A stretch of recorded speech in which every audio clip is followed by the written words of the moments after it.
আমার স্বামীর চরিত্রের দোষ প্রথম যখন আমার চোখে পড়ে তখন আমি 2 সন্তানের মা। আমার মেয়েটি তখন 6ষ্ঠ শ্রেণীর ছাত্রী আর ছেলেটি 3য় শ্রেণীতে পড়ে। আমার স্বামী সে যে মেয়েটির সাথে সম্পর্ক গড়ে তোলে সে বিবাহিতা, তবে স্বামী স্ত্রীর মধ্যে বনিবনা না হওয়াতে তারা আলাদা থাকে। অফিসের ট্যুরের নাম দিয়ে সে মেয়েটিকে নিয়ে বিভিন্ন জায়গায় ঘুরতে যেত, কয়েকদিন কাটিয়ে বাড়ি ফিরত। আমি এর প্রতিবাদ করলে সে আমার চুলের মুঠি ধরে বলল, কোনো কথা শুনতে চাই না, একদম চুপ, আমি কি করি না করি তা আমার ব্যাপার, তুই একদম নাক গলাবি না। আমি বললাম, এটা শুধু তোমার ব্যাপার হতে পারে না, এর সাথে জড়িত আছি আমি এবং আমাদের ছেলে মেয়েরা।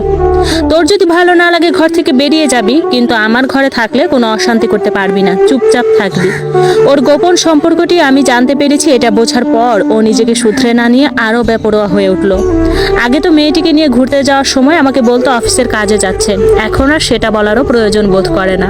তার বেপরোয়ার আরেকটি উদাহরণ হলো, আমি যখন ছেলে মেয়েদের নিয়ে রাতে ঘুমিয়ে থাকতাম, সে তখন অন্য একটা রুমে মেয়েটির সাথে ফোনে সারা রাত কথা বলতো। আমি গোটা রাত বিছানায় শুয়ে ওর কথা হাসির চাপা আওয়াজ শুনতাম। এভাবে কতদিন সহ্য করা যায়? একদিন মাঝরাতে ওর রুমে ঢুকে ওর হাত থেকে ফোনটা কেড়ে নিয়ে মেঝেতে ছুঁড়ে মেরে বললাম, বন্ধ করো এসব নোংরামি, মেয়েটা বড় হচ্ছে, সে এখন বুঝতে পারছে তোমার অসভ্যতা। জবাবে সে পাগলের মতো রেগে গিয়ে বিছানা থেকে নেমে আমাকে নির্মমভাবে মারতে শুরু করলো। থাপ্পড় ঘুষির পর সে আলনা থেকে বেল্ট নিয়ে আমাকে পেটাতে লাগলো আর মুখে বলতে লাগলো, তোর এত বড় সাহস, তুই আমাকে বাধা দিস, তোকে আজ মেরেই ফেলবো। আমার আর্তনাদ শুনে ছেলেমেয়েরা ঘুম থেকে উঠে আমাকে বাঁচাতে এলে সে রুমের দরজা বন্ধ করে দিল, আর আমার শাশুড়ি আমাকে বাঁচানোর কোনো প্রয়োজন বোধ করলেন না। তিনি তার রুম থেকে বের পর্যন্ত হলেন না, অথচ তিনি চাইলে তার ছেলেকে থামাতে পারতেন। সে রাতের পর থেকে আমার স্বামীর অত্যাচার বেড়ে গেল, সে প্রতি রাতে আমাকে মারতে লাগলো। এক সময় ওর মার থেকে বাঁচার জন্য ও বাড়িতে এলে আমি বাথরুমে ঢুকে দরজা লাগিয়ে দিতাম এবং মেয়েটির সাথে কথা শেষ করে ভোরের দিকে ও যখন ঘুমিয়ে পড়তো আমি তখন বাথরুম থেকে বের হতাম। এভাবে দিনের পর দিন না ঘুমানোর ফলে আমি ইনসোমনিয়া রোগে আক্রান্ত হলাম, যে সমস্যাটি আমার এখনো আছে। সংসার বাঁচানোর জন্য মরিয়া হয়ে একদিন আমার শাশুড়ির কাছে গেলাম, কারণ তার কথা ছেলে অক্ষরে অক্ষরে মানে। চোখের পানি ফেলে ওনাকে বললাম, মা, আপনি তো সব দেখছেন, সব জানেন, দয়া করে ওকে ফেরান। তিনি ছেলেকে দোষ না দিয়ে সব দোষ আমার উপর চাপিয়ে দিলেন। তিনি বললেন, দোষ তো তোমার উপর ছেলে খুশি না বলেই তো সে অন্যদিকে গেছে, এখন ন্যাকা কান্না কেঁদে লাভ নেই। তখন আমি বললাম, আপনি আমাকে বলুন ঘরের কোন কাজটা করতে অবহেলা করেছি, দোষটা কার সেটা তো আপনার চোখে না পড়ার কথা নয়, সবই তো দেখতে পাচ্ছেন। তখন আমার শাশুড়ি রেগে গিয়ে বলল, তার মানে বলতে চাইছো আমার ছেলের চরিত্র খারাপ, তার মানে আমি ওকে মানুষ করে গড়ে তুলতে পারিনি, তাহলে সব দোষ আমার, নিজের দোষ আমার উপর চাপাচ্ছ? মা, আমি এসব বলছি না, আমি শুধু বলছি ওকে আপনি থামান। আমার কথা না হয় বাদ দিলেন, কিন্তু আপনার ছেলের সন্তানদের কথা অন্তত ভাবেন। আপনি চাইলে ওকে আটকাতে পারবেন, ও আপনার কথা শোনে, আপনাকে মানে। আমার শাশুড়ি আমার কথা পাত্তা দিলেন না। তিনি স্পষ্ট ভাষায় বললেন, তোমার এসব ভেজর ভেজর শুনতে ইচ্ছে করছে না, আমি কি করব না করব তা আমার ব্যাপার, তোমার কাছ থেকে শুনতে চাই না, যাও সামনে থেকে। হাত দিয়ে চোখের পানি মুছে ওনার রুম থেকে বেরিয়ে এলাম। অতঃপর আমার সামনে আর কোনো পথ খোলা রইল না, ছেলে মেয়েদের নিয়ে চিরতরে স্বামীর বাড়ি থেকে বেরিয়ে এলাম। আমি ছেলে মেয়েদের নিয়ে স্বামীর বাড়ি থেকে চলে আসাতে আমার বাবা মা ভাইয়েরা কেউ খুশি হয়নি। তাদের কথা হলো, প্রত্যেক সংসারে এমন টুকিটাকি ঝামেলা হয়েই থাকে, এসব মানিয়ে নিতে হয়, এভাবে হুট করে স্বামীর ঘর থেকে বেরিয়ে আসা ঠিক না। আমি যতই তাদের বোঝানোর চেষ্টা করেছি আমার স্বামীর ভয়াবহতার কথা এবং আমার শাশুড়ির অসহযোগিতার কথা, তারা আমার কথায় গুরুত্ব দেয়নি। তাদের কথা একটাই, এমন টুকিটাকি ঝামেলা সব সংসারে হয়েই থাকে, এসবকে এত বড় করে দেখার কিছুই নেই। আমার বাবা মা ভাইয়েরা আমার পরিস্থিতি বুঝতে না চেয়ে কিংবা বুঝেও না বুঝার ভান করে, যেহেতু আমাদের 3 জনের খরচ এখন তাদের বহন করতে হবে। তারা আমাকে স্বামীর বাড়িতে ফেরত পাঠানোর নানা রকম চেষ্টা করলো, কিন্তু আমার অনড় অবস্থানের কারণে তারা এক সময় ক্ষান্ত হলো। কিন্তু তারা আকার ইঙ্গিতে বুঝিয়ে দিল, আমি যদিও এখানে থাকতে পারবো, কিন্তু আমার এবং ছেলে মেয়েদের খরচ আমাকেই বহন করতে হবে, তারা এ ব্যাপারে তেমন কিছু করতে পারবে না। নিরুপায় হয়ে আমাকে উপার্জনের কথা ভাবতে হলো। আমি ইন্টার পাস, এই সামান্য পড়াশোনা দিয়ে ভালো চাকরি যে জোটানো যাবে না তা জানতাম, তবু হাল ছাড়িনি। পরিচিত সবার সাথে যোগাযোগ করে ছোট একটা চাকরি জুটিয়ে নিলাম। ওই অল্প আয়ে 3 জনের সংসার চলতো না বলে চাকরির পাশাপাশি ছোট ছেলে মেয়েদের পড়াতাম এবং অন্যান্য কাজও করতাম। এতে সংসারটা কোনো রকমে চলে যেতে লাগলো। ছেলে মেয়েরা বড় হয়ে উঠতে লাগলো। তারা মায়ের অমানসিক খাটুনি দেখে হয়তো মনোযোগ দিয়ে পড়াশোনা করত, ফলে পরীক্ষায় তারা ভালো রেজাল্ট করত। এতে আমার ভালো লাগতো, ভাবতাম পরিশ্রম সার্থক হচ্ছে।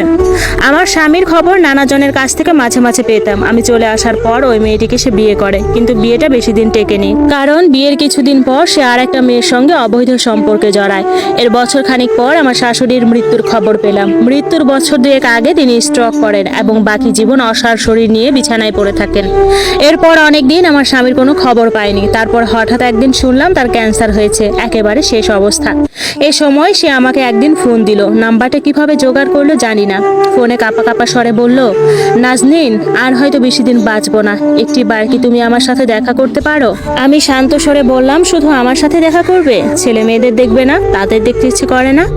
তখন সে বলল, ভীষণ দেখতে ইচ্ছে করে, কিন্তু ওদের বয়স কম, তারুণ্যের উদ্দীপনায় টকবক করছে। তাদের খারাপ বাবাকে দেখে তারা খেপে উঠতে পারে, কারণ তোমার উপর যে নির্যাতন করেছি তা তো তারাও দেখেছে।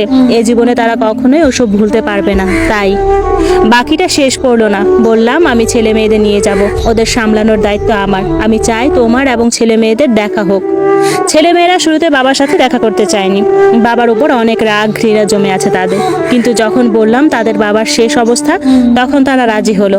আমরা একটা রেস্টুরেন্টে দেখা করলাম। একটা টেবিল ঘিরে আমরা চারজন বসে আছি। বাইরে থেকে দেখলে মনে হবে একটা সুন্দর পারিবারিক মিলন দৃশ্য, বাবা মা ছেলে মেয়ে, অথচ বাহিরের কেউ জানতে পারবে না এটা কোনো সুন্দর পারিবারিক মিলন দৃশ্য নয়।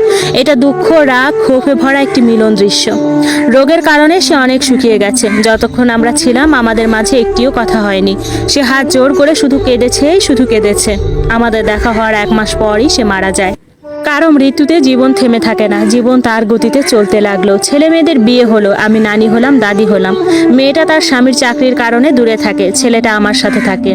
ছেলেটার মেয়ের বয়স যখন 3 বছর হলো, তখন একদিন শুনলাম ছেলে আর ছেলের বউ তাদের রুমে ঝগড়া করছে। কি নিয়ে ঝগড়া করছে বুঝতে পারলাম না। এরপর থেকে প্রায় দেখতাম তাদের মধ্যে ঝগড়া হচ্ছে। এক রাতে ছেলের বউ কাঁদতে কাঁদতে আমার রুমে এলো এবং বলল, মা, আমার সংসারটাকে আপনি বাঁচান, আপনি চাইলে ওকে ফেরাতে পারবেন। তখন আমি বললাম, কি হয়েছে ওর, আমাকে খুলে বলো। বৌমা বলল, ও অন্য একটা মেয়ের সাথে অবৈধ সম্পর্কে জড়িয়েছে। আমার কোনো কথাই সে শুনতে চাইছে না, কিছু বললে সে মারার জন্য তেড়ে আসে। মা, আমাদের ছোট্ট একটা মেয়ে আছে, এই অবস্থায় সংসারটা ভেঙে গেলে মেয়েটাকে নিয়ে আমি কোথায় যাব? মুহূর্তে নিজের জীবনের অতীতের কথা মনে পড়ে গেল। চোখের সামনে যেন সব দেখতে পেলাম। আমি গাঢ় বেদনায় স্তব্ধ হয়ে গেলাম। সে রাতে 12টার দিকে ছেলে বাড়ি ফিরল। সেই ইদানিং প্রায় দেরি করে বাড়ি ফেরে। বৌমার কাছ থেকে শুনলাম এই দেরির কারণ হলো অফিস শেষে সে মেয়েটার সাথে সময় কাটায়। অন্য দিনের মতো সে রাতেও তাদের মধ্যে ঝগড়া হতে লাগলো। এক পর্যায়ে ছেলের বউয়ের আর্তনাদ শুনলাম, ঠিক যেভাবে আমি আর্তনাদ করতাম আমার স্বামীর মার খেয়ে। নিমিষে আমার পুরো শরীরে তীব্র রাগের আগুন ছড়িয়ে পড়লো। আমি রুম থেকে বেরিয়ে বড় বড় কদম ফেলে ছেলের রুমে গেলাম। গিয়ে দেখলাম ছেলে বউয়ের চুলের মুঠি ধরে আছে। আমি সরাসরি ছেলের সামনে গিয়ে ওর গালে প্রচন্ড একটা চড় মারলাম। ও আচমকা চড় খেয়ে বউয়ের চুলের মুঠি ছেড়ে দিল। আমি তখন প্রবল ক্রোধের সাথে ছেলেকে বললাম, যে অবর্ণনীয় কষ্টের ভেতর দিয়ে আমি গিয়েছি, আমার বৌমাকে এবং তার ছোট্ট মেয়েটাকে সে কষ্টের ভেতর দিয়ে যেতে দেব না। এসব নোংরামে আমি সহ্য করব না, খবরদার সহ্য করব না। আমার এই আকস্মিক আচরণে ছেলে প্রথমে অবাক হলেও পরে মাথা নিচু করে দাঁড়িয়ে রইল। আর ছেলের বউ কাঁদতে কাঁদতে আমাকে জড়িয়ে ধরলো। আমি ছেলের বউয়ের পিঠে হাত রাখলাম, পরম নির্ভরতার হাত।